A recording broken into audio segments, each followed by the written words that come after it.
마태복음 28장은요, 예수님이 부활하신 사건을 다루고 있습니다. 예수 그리스도의 부활은 복음서의 대미를 장식하는 복음서의 결말이면서 최종적인 메시지고 기독교 신앙과 신학의 핵심이 부활입니다. 마태복음 28장은 예수님이 왕 되심과 부활의 승리를 증명하고 있습니다. 마태복음은 예수님을 만왕의 왕이 되심을 증언해 주고 있는데요, 예수님이 이 땅에 사역하실 때에 각종 질병을 고치실 뿐만 아니라 죽은 자도 살리시고 그리고 바다 위도 걸으시고 궁극적으로는 자신의 죽음과 부활까지도 주관하신 분이 우리 주님이시다. 본문은 부활하신 예수님께서 여인들에게 나타나신 것과 갈릴리 제자들에게 나타나신 것을 기록하고 있는 내용이 마태복음 28장의 내용입니다. 저는 부활주일에 오늘 본문의 말씀을 가지고 부활의 새벽에 이런 제목으로 은혜를 나누고자 하는데요, 부활의 새벽에 무덤을 지키던 자들은 공포에 떨고 있습니다. 본문 4절에 보니까 지키던 자들이 그를 무서워하여 떨며 죽은 사람같이 되었더라 그랬어요. 대제사장들과 바리새인들이 예수님을 십자가에 처형하고 나서 한 가지 근심이 생겼습니다. 저 나사렛 예수가 평소 살아있을 때에 자기가 죽은 지 3일 만에 살아난다고 공언을 했는데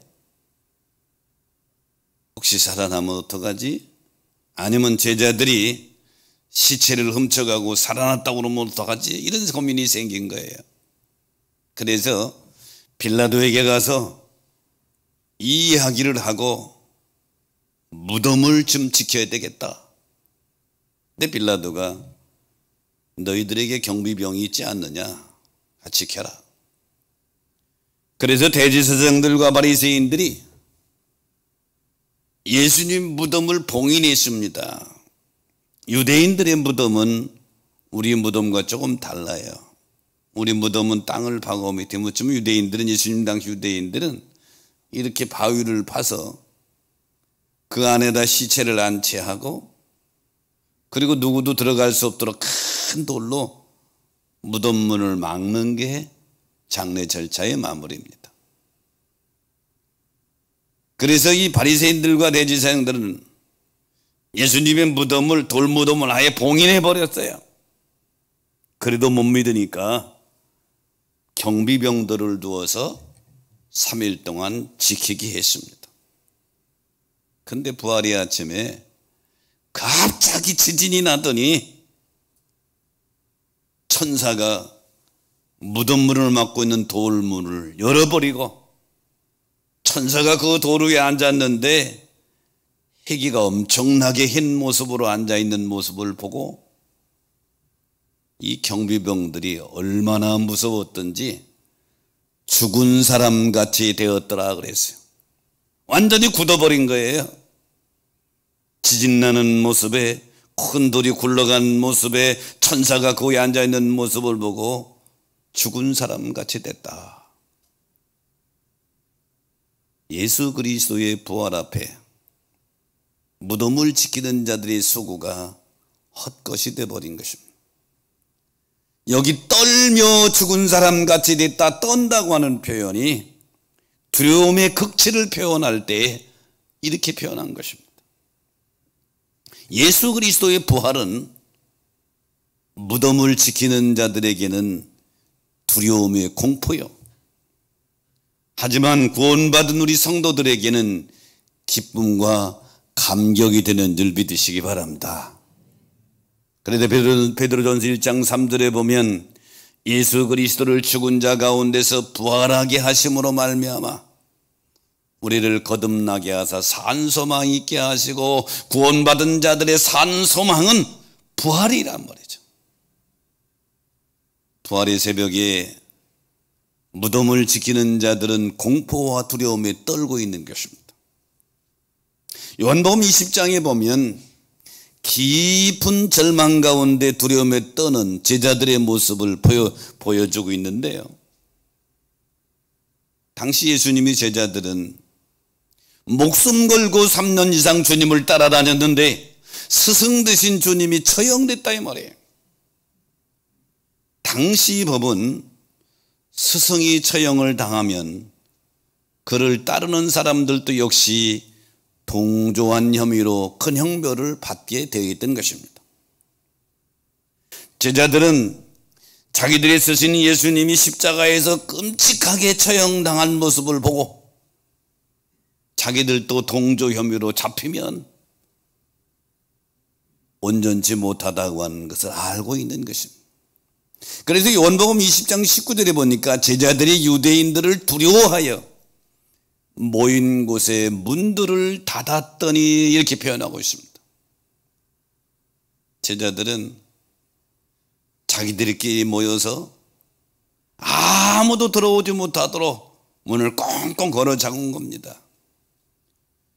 여기 문을 닫았다고 표현하지 않고 문들을 닫았다 복수를 썼어요. 문이란 문은 다 꼭꼭 닫아버린 거예요. 세상으로부터 완벽하게 차단하고 싶었던 마음입니다.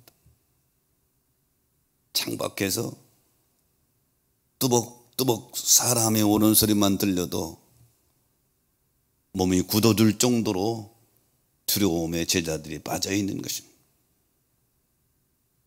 그런데 문을 열지도 않고 부활하신 주님이 그들 앞에 떡 나타나신 것입니다. 그리고 19절에 이렇게 말씀하시죠. 너희에게 평강이 있을지어다. 21절에도 너희에게 평강이 있을지어다. 그리고 20절 하반절에 보면 아버지께서 나를 보내신 것 같이 나도 너희를 보내노라. 부활하신 주님이 제자들에게 평강을 주신 것입니다. 지금 제자들은 세상 권력에 두려워 떨고 있습니다. 모든 문들을 꼭 걸어 잠그고 숨어 지내고 있는데 주님은 잠궈놓은 문을 열지도 않고 시공간을 초월해서 나타나셔서 두려움에 가득 차 있는 제자들에게 평강을 주시고 여기 이렇게 숨어 있지 말고 세상으로 나가라는 것이죠. 부활신앙은 두려움을 극복하게 하는 하나님의 능력인 줄로 믿습니다. 부활신앙이 두려움을 극복하는 하나님의 능력이다.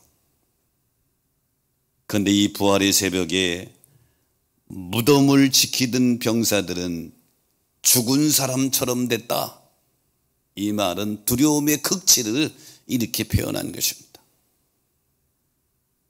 예수 그리스도의 부활이 우리에게는 두려움이 아니라 기쁨의 근원이 될 줄로 믿습니다. 지금 전 세계는 코로나19의 전염병에 지금 눌려 있지요. 그런데 14세기부터 18세기까지 유럽에는 흑사병이 유행을 했습니다. 이 흑사병이 얼마나 두려웠느냐 하면 지금 코로나19 전염병은 사망률이 우리나라 기준으로 한 2% 정도 되죠. 그런데 흑사병의 그 당시 사망률은 50% 됐습니다.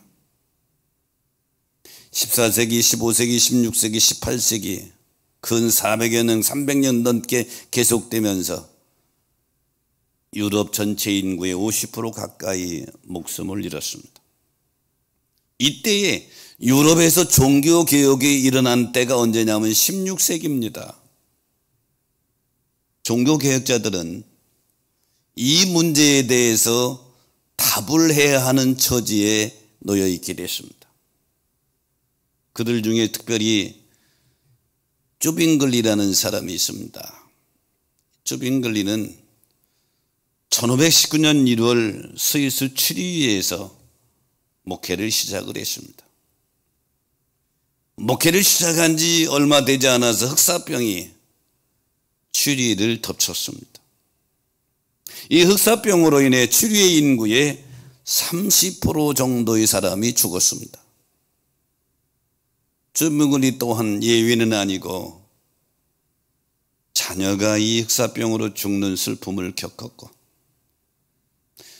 주민들도 매일 병자를 돌보다가 극기 않은 자신도 흑사병에 걸려서 눕게 되어 있었습니다. 거의 2달 동안 극심한 교통을 겪은 후 2달 만에 기적적으로 주빈글리는 회복이 되었습니다. 당시 그 주빈글리가 쓴 그 시가 있는데요, 하나님을 얼마나 의지하고 있는지를 보여줍니다. 그 시 내용은 이래요.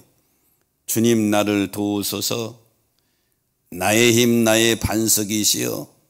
문 밖에서는 죽음이 문을 두드린 소리가 들리지만 나를 위해 못 박히신 당신의 손을 높이 들어서 죽음을 정복하시고 나를 구원하소서. 그러나 당신의 음성이 내 영혼을 부르신다면 나는 순종하겠나이다. 하나님의 은혜로 주병걸리는 회복됐습니다. 하지만 이때의 주병걸리의 경험은 오직 하나님만 의지하고 순종하는 중요한 전환점이 된 것이죠. 이처럼 이 세상에는 두려움을 느끼지 않는 사람은 거의 없습니다. 하지만 다른 점이 있다면 두려움을 당연한 것으로 여기고 순응하고 사느냐, 아니면 그 가운데서도 이기며 살아가느냐 하는 것이 조금 다른 것이죠. 예수님이 부활 지키던 경비병들에게는 최고의 공포였습니다. 두려움의 극치였죠. 하지만 부활신앙이 이 두려움을 이기는 능력인 줄 믿으시기 바랍니다. 부활의 새벽에 두 번째 생각할 것은 여자들은 기쁨이 충만했습니다. 오늘 본문 8절에 보니까 그 여자들이 무서움과 큰 기쁨으로 빨리 무덤을 떠나 제자들에게 알리려고 다름질할세 이렇게 표현하고 있죠. 큰 지진이 나고 무덤 문이 열리고 천사들이 도로에 앉아 있고, 이 모습을 본 경비원들은 몸이 그냥 굳어버렸죠. 두려워서. 그런데 여자들도 두려워서 공포에 떠는데 본문 5절에 보니까 너희는 두려워하지 말라. 천사가 막달라 마리 여인들에게 너희는 두려워하지 말라. 두려움에 있던 여인들에게 천사는 기쁨의 소식을 전하는 것입니다.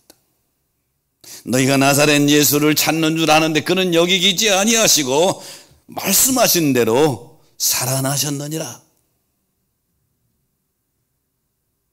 막달라 마리아와 무덤을 찾은 여인들은 부활하신 예수님을 만나러 온 것이 아닙니다. 예수님은 3번씩이나 제자들에게 공개적으로 죽은 지 사흘 만에 부활하리라고 선언을 했습니다. 그런데 이 막달라 마리아를 비롯해서 예수님의 제자들, 그 예수님이 설교를 들었던 많은 군중들 중에 누구 한 사람도 예수님이 부활할 것이라고 믿은 사람은 한 사람도 없어요. 만약에 믿었다면 부활의 아침에 열일을 젖히고 예수님 무덤 앞에가 쫙 기다리고 있어야 되는데 아무도 오지 않고 막달라 마리아와 이 여인들이 왔는데, 이 여인들도 부활하신 예수님을 만나러 온 게 아니고 예수님이 운명하신 시간이 금요일 오후 3시입니다. 우리 시간으로. 그리고 유대인의 안식일이 금요일 오후 6시부터 토요일 오후 6시까지가 안식일이에요. 절대 안식일에는 유대인들은 시체를 보지도 장례하지도 만지지도 않아요. 장례 지내기 위해서는 3시간밖에 차이가 없단 말이에요. 요 짧은 시간에 허락을 받고 장례를 지내느냐고 제대로 예수님의 시체에 향유를 바르지 못했단 말이죠. 이게 예수님을 사랑하는 막달라 마리아와 여인들에게는 한이 된 거예요. 한이 된 거예요.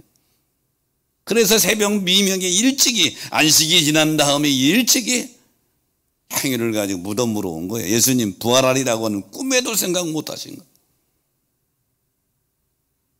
부활하신 예수님이 마리아에게 마리아야 불렀더니 이 막달라 마리아가 부활하신 예수님을 동산직인 줄 알았다잖아요.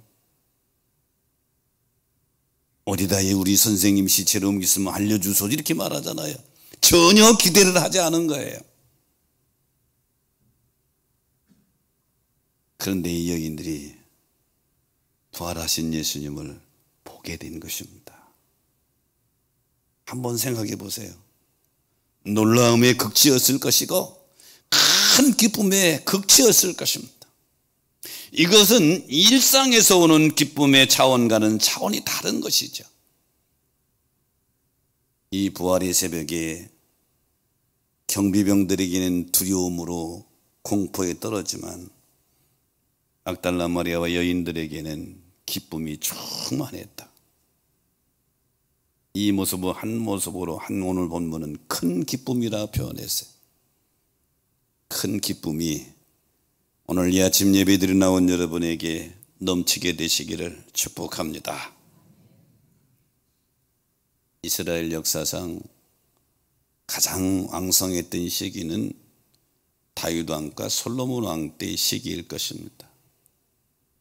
그 중에서도 하나님께 사랑받던 다윗은 한 나라를 굳게 세우는 큰 일을 했는데, 그렇다고 다윗의 인생에 늘 행복했던 것은 결코 아닙니다. 다윗은 한마디로 정의한다면 도망자의 신세를 많이 겪었어요. 왕이 되기 전에는 사울 왕의 칼날을 피해서 10여 년 가까이를 도망 다녔죠. 왕이 되고 나서 말년에는 더 비참했습니다. 아들 압살롬이 자기가 왕이 되겠다고 반란을 일으켜서 아들의 칼날을 피해서 도망 다니는 다윗의 심정이 어땠을까요? 시편에 보면 다윗의 신앙 고백을 표현한 시가 여러 편이 나오는데요, 그중 시편 4편은 압살롬의 반역 당시 고백한 다윗의 비탄시라, 이런 별미, 비탄은 자기 마음이 비통한 애통한 심정을 표현한 시가 시편 4편입니다. 비탄을 노래한 다윗은 얼마 후에 하나님께 주시는 기쁨을 고백하고 있는데, 시편 4편 7절로 8절에 보니까 주께서 내 마음에 두신 기쁨은 그들의 곡식과 새 포도주가 풍성할 때보다 더하나이다. 내가 평안히 눕고 자기도 하리니 나를 안전히 살게 하신 이는 오직 여호와시니이다. 지금 아들의 반란을 피해서 도망다니는 신세인 이 다윗이 자기의 비통한 마음을 표현한 후에 하나님께서 주시는 그 기쁨을 이렇게 표현했어요.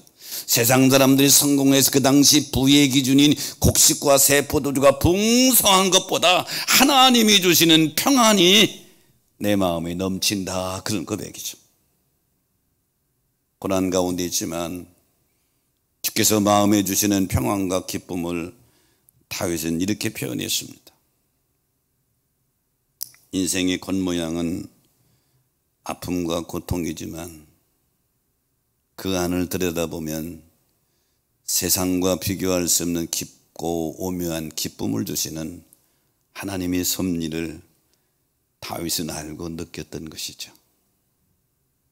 본문의 여인들 무덤에 갔던 발걸음은 낙심한 발걸음이었습니다. 예수님이 그렇게 죽으시다니, 그렇게 처참하게 죽으시다니, 우리가 장례도 제대로 모시도 못했잖아. 그런데 부활하신 주님을 만났을 때에 이들의 기쁨이 어땠을까요? 성경은 큰 기쁨이라고 표현하고 있는데 세상에 줄 수 없는 큰 기쁨이 이 여인들에게 있었던 것이죠. 부활의 이 아침에 막달라 마리아를 비롯한 이 여인들에게 주신 부활의 기쁨이 저와 여러분의 기쁨이 되시기를 축복합니다.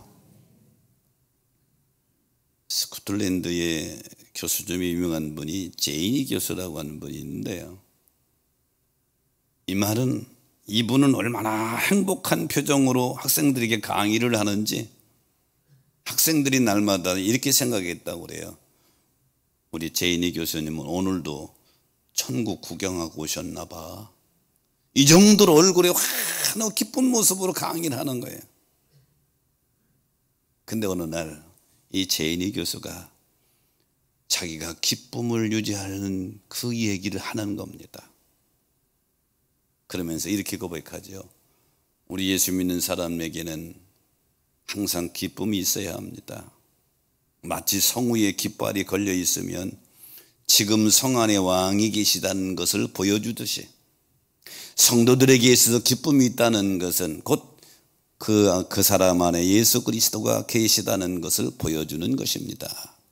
제이니 교수의 고백입니다. 옛날에 왕이 성 안에 있으면 그 성문에다 왕의 깃발을 다 걸었어요. 이 성 안에 지금 왕이 계시다.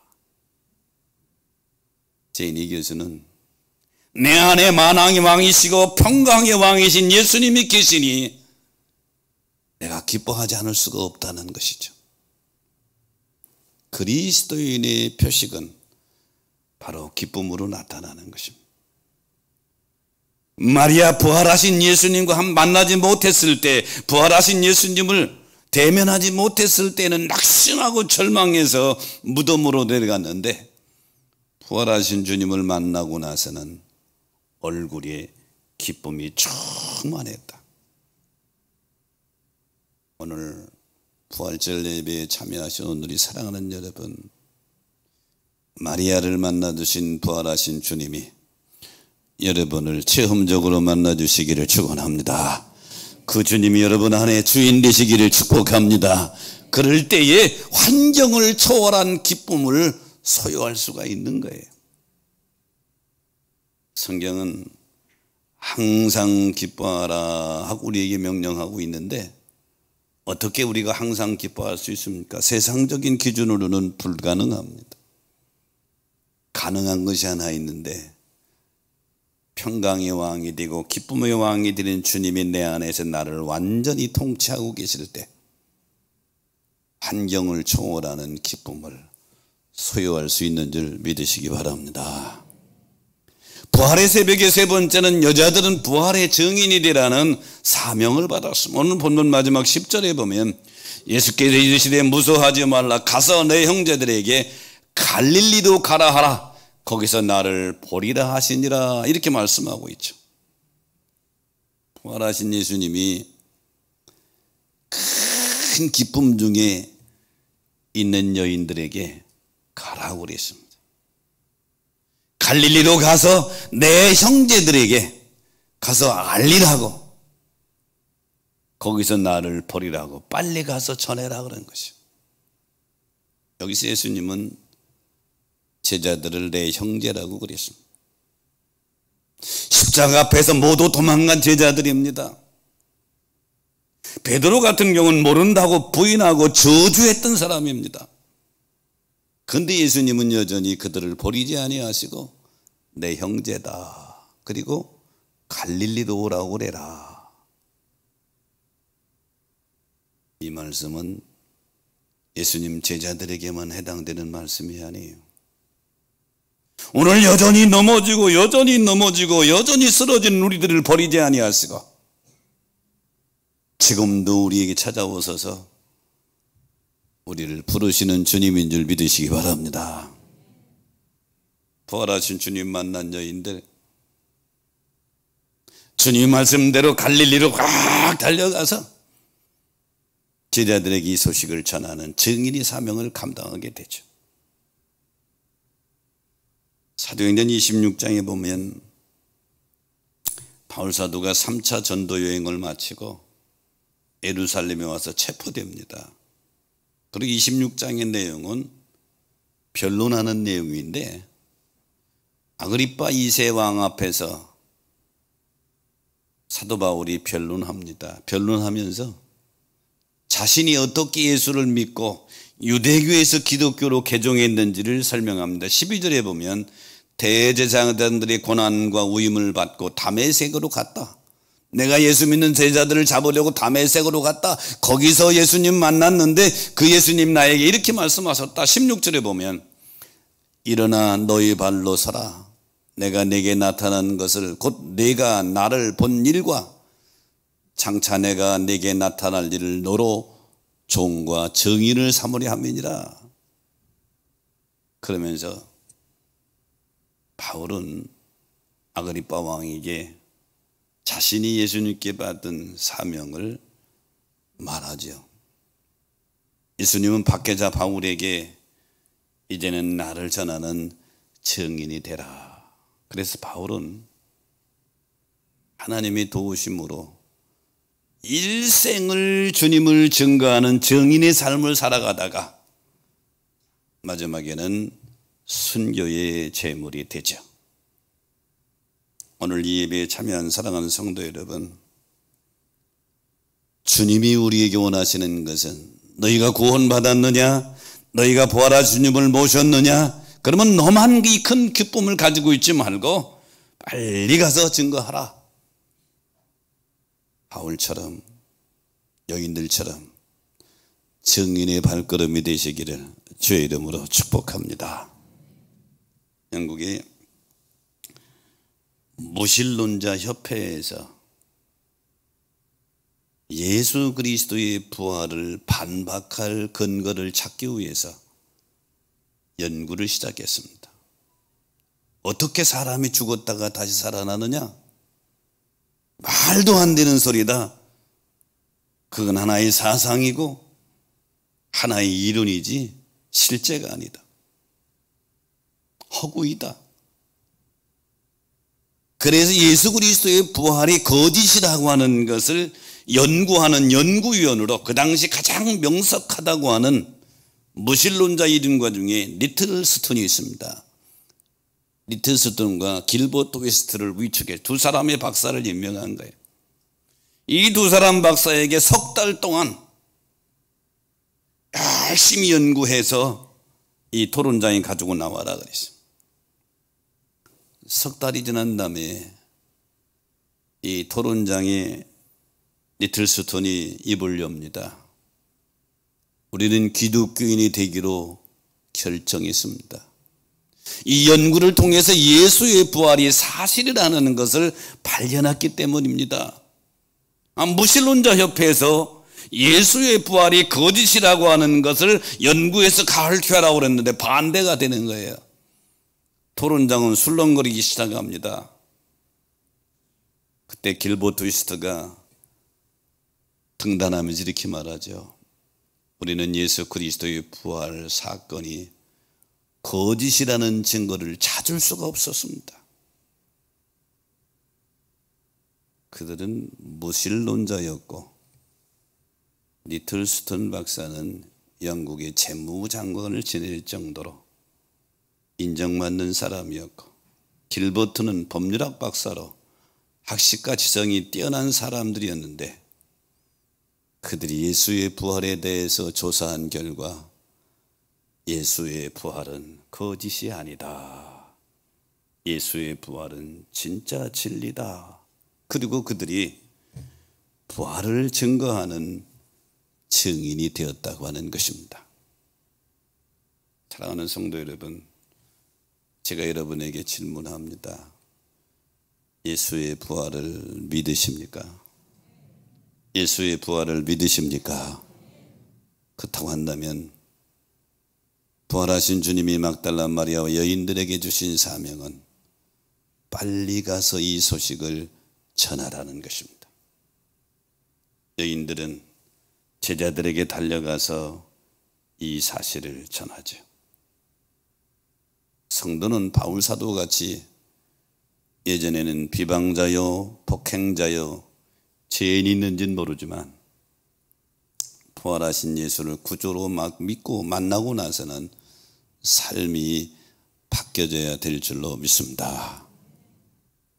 막달라 마리아 비슷한 여인들은 부활하신 주님을 만나서 큰 기쁨과 환희에 젖어 있고 큰 기쁨을 주체하지 못하는 여인들에게 부활하신 주님은 이 일의 증인이 되라고 사명을 주십니다. 오늘 이 예배에 참여한 여러분, 부활의 주님을 마음속에 모시고 부활의 증인된 걸음을 걸어가는 저와 여러분 되시기를 주님의 이름으로 축복합니다. 기도하겠습니다.